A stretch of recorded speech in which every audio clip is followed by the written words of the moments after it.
Question number 11 प्रथम दो अभाज्य संख्याओं का योग कितना होगा। देखिए क्वेश्चन नंबर 11 में क्या कह रहा है, प्रथम दो अभाज्य संख्याओं का योग कितना होगा। तो देखिए अभाज्य संख्या दो से शुरू होता है। देखिए दो सबसे छोटा अभाज्य संख्या है, उसके बाद 3 है, उसके बाद 5 है, उसके बाद है 7, उसके बाद है 8 11, उसके बाद 13। इस तरह से देखिए जो अभाज्य संख्या किसको कहते हैं, जो अपने आप और एक से सिर्फ विभाजित होता हो। तो देखिए ये सब जो संख्या है सिर्फ अपने आप और एक से विभाजित होता है। 2 3 5 7 11 13, ठीक है। जैसे 4, देखिए 4 अभाज्य संख्या नहीं है, क्योंकि वह 4 जो है अपने आप और एक के अलावा 2 से भी विभाजित होता है, इसीलिए उसको अभाज्य संख्या नहीं कहेंगे। उसी तरह 6 भी अभाज्य संख्या नहीं होगा। तो देखिए यहाँ पे कह रहा है प्रथम दो अभाज्य संख्या, तो प्रथम दो अभाज्य संख्या क्या है, 2 है और 3 है। तो प्रथम दो अभाज्य संख्याओं का योग, योग मतलब जोड़। तो प्रथम दो कौन कौन है, पहला है 2 और दूसरा है 3। तो प्रथम दो अभाज्य संख्याओं का योग, तो बस जोड़ देंगे, कितना आएगा। देखिए 2 और 3 को जोड़ेंगे तो कितना आ जाएगा, 2 और 2 + 3 हो जाएगा 5, यानी विकल्प दूसरा इसका आंसर होगा। देखिए 5 यहाँ पे दे विकल्प दूसरा में है, ठीक है। तो क्वेश्चन नंबर 11 का आंसर हो जाएगा विकल्प 2, यानी इसका आंसर आ जाएगा 5। अब देखिए क्वेश्चन नंबर 12, किसी संख्या में नीचे दिए गए अंकों में से किस अंक का स्थानीय मान तथा अंकित मान सदैव समान रहता है। तो क्वेश्चन नंबर 12 में क्या कह रहा है, देखिए कह रहा है किस संख्या में नीचे दिए गए अंकों में से किस अंक का स्थानीय मान तथा अंकित मान सदैव समान रहता है। तो देखिए 0 है, 1 है, 2 है, 3 है। तो किसी संख्या में मान लीजिए कोई संख्या है, तो देखिए 0 क्या होता है, कोई संख्या किसी भी स्थान पर रहे। मान लीजिए देखिए ये संख्या हुआ 2 3 1 0 5 6, ठीक है। तो इसमें देखिए 1 का स्थान क्या होगा, स्थानीय मान 1000, 3 का होगा 30,000, 2 का होगा 2 लाख, ठीक है। लेकिन 0 का, 0 तो है इकाई दाई सैकड़ा का स्थान पे, लेकिन इसको अगर 100 से सैकड़ा यानी 100 से गुना किया जाए तो 0 ही रहेगा।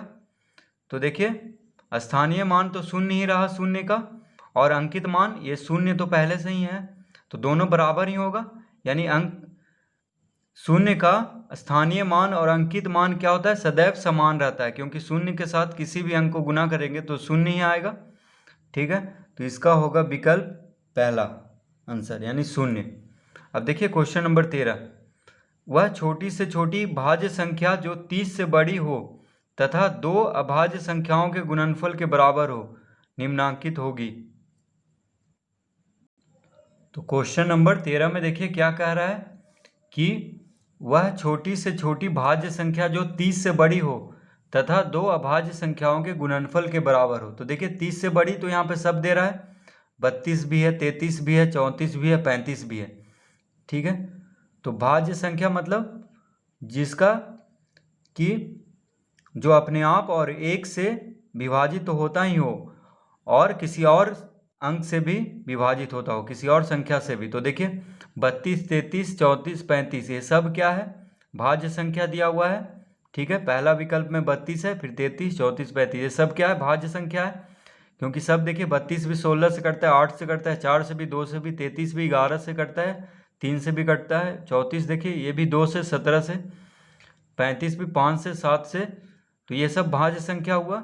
लेकिन कह रहा है कि वह छोटी से छोटी भाज्य संख्या जो 30 से बड़ी हो, तो 30 से बड़ी कौन है, 32 है। तो देखिए 32 का हम पहले चेक करके देखते हैं कि बड़ी होता था दो अभाज्य संख्याओं के गुणनफल के बराबर हो। तो एक तो हमें मिल गया कि 30 से बड़ी, तो यहाँ पे 30 से बड़ी सब दे रहा है, बस हमें एक और चेक कर लेना है कि दो अभाज्य संख्याओं के गुणनफल के बराबर हो। तो दो अभाज्य संख्याओं के गुणनफल के बराबर, तो देखिए 32 को हम किस किस गुना कर सकते हैं, 4 × 8 तो यहाँ पे देखिए अभाज्य संख्या तो 4 और 8 कोई भी नहीं है, क्योंकि 4 और 8 भाज्य संख्या है, तो ये नहीं होगा। और देखिए कौन, इसको हम लिख सकते हैं 16 गुने 2, और क्या लिख सकते हैं 32 को,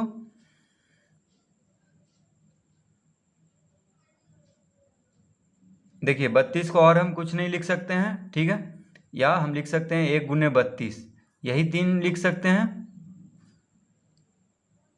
तो देखिए यहाँ पे कह रहा है कि दो अभाज्य संख्याओं के गुणनफल के बराबर हो। तो यहाँ पे देखिए दो अभाज्य संख्या, तो यहाँ पे सब भाज्य संख्या आ रहा है, 16 भी भाज्य है, 2 लेकिन अभाज्य है, लेकिन दोनों कह रहा है अभाज्य संख्या, तो 16 तो भाज्य नहीं है, मतलब अभाज्य नहीं है, लेकिन 2 क्या है अभाज्य संख्या, तो ये भी नहीं होगा। यहाँ पे देखिए 1 गुने 32, 32 क्या है भाज्य संख्या है, यहाँ पे 4 और 8 भाज्य संख्या है, तो ये 32 नहीं होगा, क्योंकि दोनों अभाज्य संख्या रहना चाहिए। कह रहा है कि दो अभाज्य संख्याओं के गुणनफल के बराबर हो। तो यहाँ पे देखिए दोनों अभाज्य संख्या नहीं है, ठीक है, एक है लेकिन दोनों यहाँ पे पूछ रहा है। तो देखिए आप 33 लेते हैं, तो 32 के बाद है 33, तो 33 में देखिए 33 को हम किस किस से गुना कर सकते हैं, तो 3 से 11 बार में, 3 गुने 11 33। तो देखिए यहाँ पे 3 और 11 क्या है, 3 देखिए अभाज्य संख्या है और 11 भी अभाज्य संख्या है। देखिए 3 क्या है अभाज्य संख्या, 3 अपने आप और 1 के अलावा किसी और से नहीं विभाजित होता है, ना ही 11 में भी देखिए 1 और अपने आप से अलावा किसी और से विभाजित नहीं होता है। तो ये देखिए सही आंसर हो जाएगा 33। तो विकल्प दूसरा इसका आंसर सही होगा, यानी 33 संख्या जो है 30 से बड़ी है और दो अभाज्य संख्याओं का गुणनफल भी है। देखिए दो अभाज्य संख्याओं का गुणनफल है, ठीक है, और 30 से बड़ी भाज्य संख्या है। देखिए 33 क्या है भाज्य संख्या है, लेकिन दो अभाज्य संख्याओं के गुणनफल से आ जाता है, तो इसका आंसर हो जाएगा दूसरा विकल्प 33। अब देखिए क्वेश्चन नंबर 14, संख्या 36,890 में 3 के स्थानीय मान और अंकित मान में अंतर है।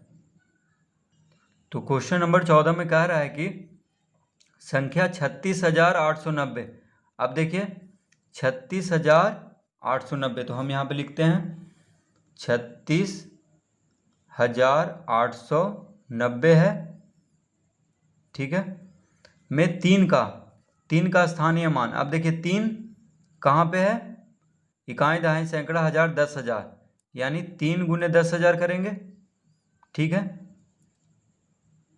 कितना आ जाएगा इसका स्थानीय मान 30,000। देखिए 3 गुने 10,000 कितना हो गया 30,000।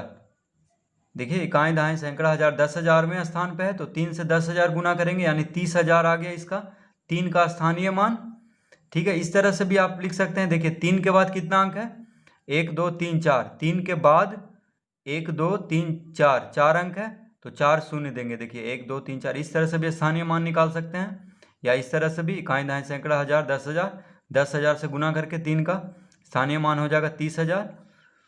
तो किसी भी तरह से आप स्थानीय मान निकाल सकते हैं, या तो उस अंक के बाद जितना अंक है उतना शून्य दे देंगे, जैसे यहाँ पे 3 के बाद 4 अंक है तो 4 शून्य देकर भी देखिए 30,000 आ रहा है। तो इस तरह से भी स्थानीय मान निकाल सकते हैं। तो यहाँ पे क्या कह रहा है 36,890 में 3 के स्थानीय मान और अंकित मान। अब देखिए 3 का अंकित मान कितना हो जाएगा 3 ही होगा, 3 का अंकित मान क्या होगा 3 ही होगा, ठीक है, जो अंक रहता है वही हो जाता है। तो में अंतर, तो अंतर कह रहा है तो हम घटा देंगे। देखिए क्या करेंगे इसको हम घटा देंगे, तो यहाँ पे हम माइनस लिखेंगे और इसको हम घटा देंगे।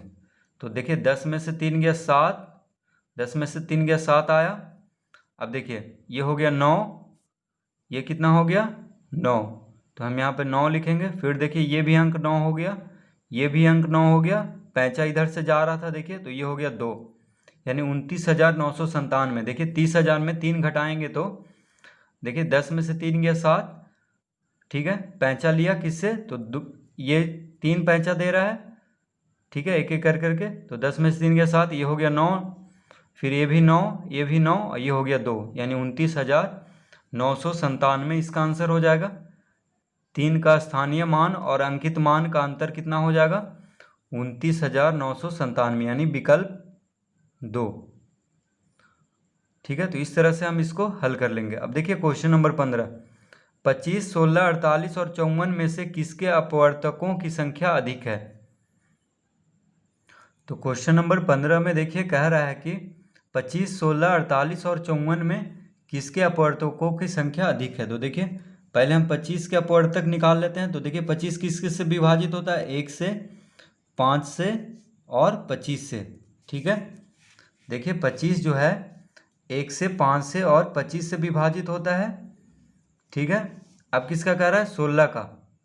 तो हम देखिए 16 का देख लेते हैं एक बार।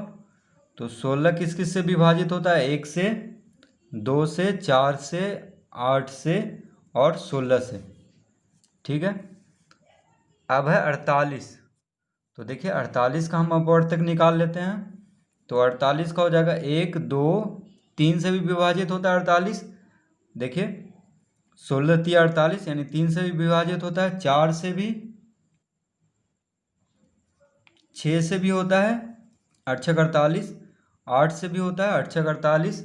और देखिए किस किस से होता है? तो 1 2 3 4 6 8, 12 से भी, 12 चौक 48, 16 से भी, 16 3 48 और देखिए 24 से भी, 24 दूनी 48 और 48 से। ठीक है, 48 से भी विभाजित होता है एक बार में। तो इतना इसका अपवर्तक हो गया। और क्या है देखिए 54। तो 54 देखिए किस किस से विभाजित होता है? तो 54 होता है 1 से भी, 2 से भी, 27 दूनी 54, 3 से भी होता है 18 तिया 54, 6 से भी होता है 9 छक 54, 9 से भी होता है, 18 से भी होता है, 27 से भी और 54 से भी। तो देखिए ये सब अपवर्तक हो गया। 25 का अपवर्तक हो गया 1 5 25। ठीक है, 16 का हो गया 1 2 4 8 16। 48 का हो गया तो 1 2 3 4 6 8 12 16 24 48। और 54 का अपवर्तक हो गया 1 2 3 6 9 18 27 54। अब देखिए क्वेश्चन क्या कह रहा है? क्वेश्चन कह रहा है कि 25, 16, 48 और 54 में से किसके अपवर्तकों की संख्या अधिक है? तो अधिक देखिए किसका है? 25 का कितना है? देखिए टोटल 1 2 3, 3 ही अपवर्तक है, हम यहाँ पे 3 लिख रहे हैं। 16 का कितना है? 1 2 3 4 5, 5 है तो हम 5 लिखेंगे। 48 का 1 2 3 4 5 6 8 9 10, 10 है तो 10 लिखेंगे। 54 का देखिए कितना है? 1 2 3 4 5 6 7 8, 8 है तो सबसे ज़्यादा किसका हुआ? 48 का। देखिए सबसे ज़्यादा 48 का अपवर्तक हुआ, 10 अपवर्तक।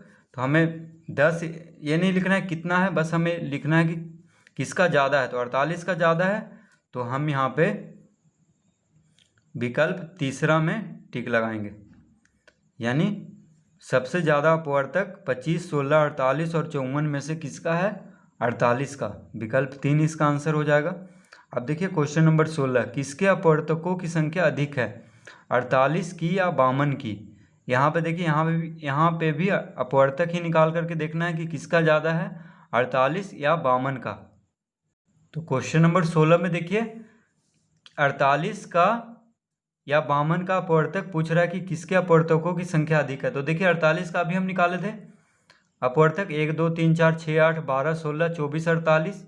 अब कह रहा है कि 52 का। तो देखिए हम 52 का भी निकाल करके देख लेते हैं। तो यहाँ पे हम निकालते हैं 52 का। तो देखिए 52 का अपवर्तक कौन कौन हो जाएगा? 1 2 4, देखिए 4 से भी कटता है 52, 13 चौक 52, 5 से नहीं कटता है, 6 से भी नहीं, 7 8 9 10, 4 के बाद देखिए 13 से कटता है, 13 चौक 52, फिर 26 दूनी 52 और अपने आप से यानी 52।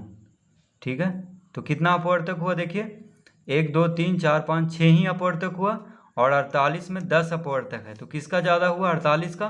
देखिए 52 का अपवर्तक जो है 1 2 4 13 26 52 ही है, मतलब 6 अपवर्तक। और इसमें 48 में देखिए कितना सारा है, यानी 10 अपवर्तक है। देखिए 1 2 3 4 5 6 7 8 9 10। तो हम यहाँ पे कह रहा है किसके अपवर्तकों की संख्या अधिक है? 48 की अधिक है। तो देखिए विकल्प पहला हो जाएगा इसका आंसर, 48 की या 52 की। तो 48 की अपवर्तकों की संख्या अधिक है तो हम विकल्प पहला यानी 48 इसका आंसर हो जाएगा। अब देखिए क्वेश्चन नंबर 17, 420 का अभाज्य गुणनखंड क्या होगा? तो 420 का अभाज्य गुणनखंड, यहाँ पे देखिए अभाज्य संख्या सब दिया हुआ है, बस विकल्प 2 में देखिए अभाज्य संख्या में भाज्य संख्या देखिए कर 9 आ गया है, तो ये नहीं होगा। अब देखिए हम गुना करके देख लेते हैं। तो देखिए 420 का अभाज्य गुणनखंड, तो इसमें देखिए विकल्प दूसरा तो होगा ही नहीं क्योंकि 9 आ गया। 9 क्या है? भाज्य संख्या है, इसीलिए विकल्प 2 को हम नहीं गुना करेंगे। पहला देखिए विकल्प को गुना करके देखते हैं। 2 दूनी 4, 4 दूनी 8, 8 8 पचे 40, 40 हो गया। देखिए 40 तिया कितना हो गया? 120, और 120 सत्ते कितना होगा? यानी 12 सत्ते 84, 840।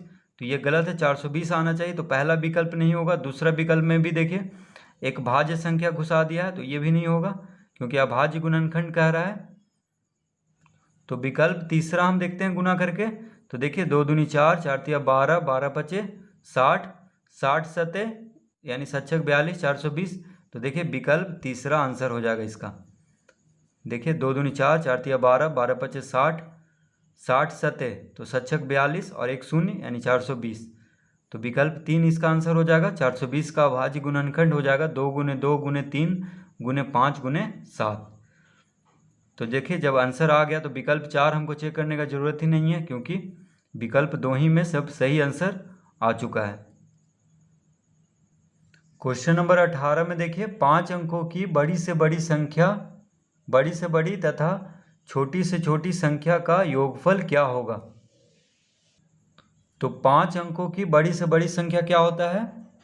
509 देंगे। देखिए 3 4 509, और 5 अंकों की छोटी से छोटी संख्या, तो बस एक पे कितना शून्य देंगे? 4 शून्य।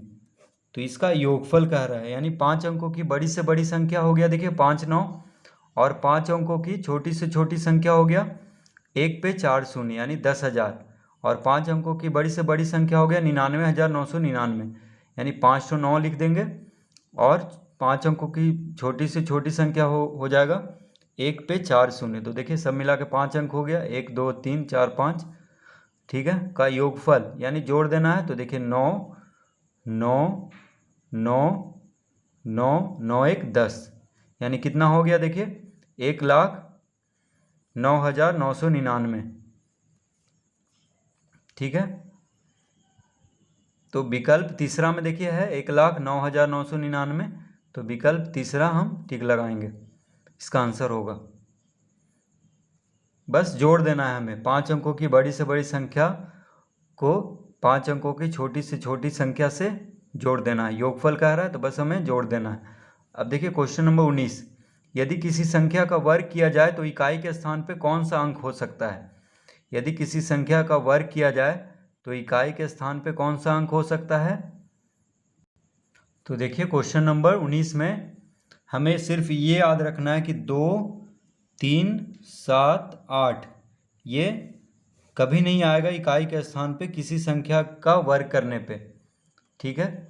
देखिए अगर मान लीजिए कोई संख्या है 2, 2 का वर्ग करेंगे तो 4 होगा, अगर इकाई के स्थान पे 2 है तो 4 हो जाएगा, इसलिए देखिए 2 कभी नहीं आता है। 3 भी कभी नहीं आएगा क्योंकि 3 तिहाई 9 हो जाएगा। 7 भी कभी नहीं 7 तो कभी नहीं आएगा। देखिए 9 आ सकता है, ठीक है, 3 का वर्ग करेंगे तो 9 आ सकता है, लेकिन 3 कभी नहीं आएगा इकाई के स्थान पे, ठीक है। 7 कभी नहीं आएगा और 8 कभी नहीं आएगा। तो क्या कह रहा है क्वेश्चन? यदि किसी संख्या का वर्ग किया जाए तो इकाई के स्थान पे कौन सा अंक हो सकता है? तो देखिए बस ये हमें याद कर लेना है कि 0 से लेकर 9 तक में 2 3 7 8 कभी नहीं होगा इकाई के स्थान पे अगर किसी संख्या को वर्ग किया गया तो। जैसे देखिए हम यहाँ पे करके दिखा देते हैं। मान लीजिए 1 का वर्ग करेंगे तो 1 ही आएगा इकाई के स्थान पे, 2 का वर्ग करेंगे तो 4 आएगा, 3 का वर्ग करेंगे तो 3 तिहाई 9 होगा इकाई के स्थान पे, 4 का वर्ग करेंगे तो 4 चौक 16 यानी 6 होगा इकाई के स्थान पे, 5 का वर्ग करेंगे तो 5 पचे 25 यानी 5 होगा, 6 का वर्ग करेंगे तो 6 चक 36 यानी 6 होगा, 7 का वर्ग करेंगे तो 7 7 49 यानी 9 होगा, 8 का वर्ग करेंगे तो 8 8 64 यानी 4 होगा, 9 का वर्ग करेंगे तो 9 9 81। तो देखिए कौन कौन आ गया यहाँ पे? और शून्य का वर्ग करेंगे तो शून्य आएगा। ठीक है, इकाई के स्थान पे। तो देखिए कौन कौन आ गया, 0, 1, 4, 5, और कौन आ गया देखिए 6, 7, 8 नहीं है, 9 है। ठीक है, तो इतना देखिए जी, 0, 1, 4, 5, 6 और 9। तो देखिए जब भी किसी संख्या का वर्ग किया जाए तो इकाई के स्थान पे 0 आ सकता है, 1 आ सकता है, 4 आ सकता है, 5 आ सकता है, 6 आ सकता है या 9 आ सकता है। 2, 3, 7, 8 कभी नहीं आएगा। देखिए ये जो है इकाई के स्थान पे किसी संख्या को वर्ग करने पे कभी नहीं आएगा। तो ये हमेशा याद रखना, बस ये याद रखना है कि 2, 3, 7, 8 नहीं आता है इकाई के स्थान पे वर्ग करने पे। ठीक है, इतना हमको याद करने की ज़रूरत नहीं है, बाकी सब आ सकता है। तो देखिए इसके अलावा बाकी सब आ सकता है, 0, 1, फिर 4, 5, 6, 9। तो बस हमें याद रखना है। तो यहाँ पे देखिए, यहाँ पे कह रहा है कि यदि किसी संख्या का वर्ग किया जाए तो इकाई के स्थान पे कौन सा अंक हो सकता है। तो देखिए 7, 8, 3 और 2 ये सब कभी नहीं होगा। तो यहाँ पे देखिए 5 दिया है, इसके अलावा 2, 3, 7, 8 के अलावा 5 दिया है, यानी 5 हो सकता है इकाई के स्थान पे। देखिए अभी हम निकाले थे, तो इसका आंसर हो जाएगा विकल्प 4, यानी 5 होगा इसका आंसर। अब देखिए क्वेश्चन नंबर 20 में संख्या पद्धति में 5 अंकों की कुल कितनी संख्याएं हैं। तो क्वेश्चन नंबर 20 देखिए कह रहा है संख्या पद्धति में 5 अंकों की कुल कितनी संख्याएं हैं। तो इसमें देखिए क्या करना है, बस हमें 5 अंकों की बड़ी से बड़ी संख्या लेना है। तो 5 अंकों की सबसे बड़ी संख्या हो गया देखिए 5, 9, और 4 अंकों की सबसे बड़ी संख्या लेना है। 4 अंकों की सबसे बड़ी संख्या हो गया 4, 9, और घटा देना है। ठीक है, देखिए जब भी पूछे, जितना भी अंक का पूछे कि कुल कितनी संख्या हैं, तो उतना ही अंक का हम बड़ी से बड़ी संख्या लेंगे, और उससे एक कम अंक का यानी 5 है तो यहाँ पे 4 अंक का बड़ी से बड़ी संख्या लेंगे और उसको घटा देंगे। ठीक है, यानी जितना अंक का पूछे उतना अंक का बड़ी से बड़ी संख्या लेना और उससे एक कम अंक का बड़ी से बड़ी संख्या लेकर के घटा देना है। तो देखिए अब इसको हम घटा देंगे, यानी यहाँ पे पूछ रहा है कि 5 अंकों की कुल कितनी संख्याएं हैं संख्या पद्धति में। ठीक है, तो 5 अंकों की कुल कितनी संख्याएं हैं, देखिए 5 अंकों की बड़ी संख्या से 4 अंकों की बड़ी संख्या हम घटा देंगे। तो देखिए 9 में से 9 गया 0, 9 में से 9 गया 0, 9 में से 9 गया 0, 9 में से 9 गया 0, इधर बच गया 9, यानी 90,000। तो 90,000 क्या है, 5 अंकों की कुल संख्याएं हैं संख्या पद्धति में। ठीक है, तो इसका हो जाएगा विकल्प दूसरा आंसर 90,000। तो इस तरह से हम इसको हल कर लेंगे। ठीक है, तो इस देखिए ये इस ट्रिक से हम कितना भी अंक का कुल संख्याएं निकाल सकते हैं संख्या पद्धति। मान लीजिए यहाँ पे पूछता कि 10 अंकों की कुल कितनी संख्याएं हैं संख्या पद्धति में, तो 10 अंकों की सबसे बड़ी संख्या लेते और 9 अंकों की सबसे बड़ी संख्या को घटा देते, तो आ जाता आंसर। इसीलिए इसमें हम क्या किए हैं, 5 अंकों की बड़ी संख्या से 4 अंकों की बड़ी संख्या को घटा दिए हैं, तो आ गया आंसर 90,000।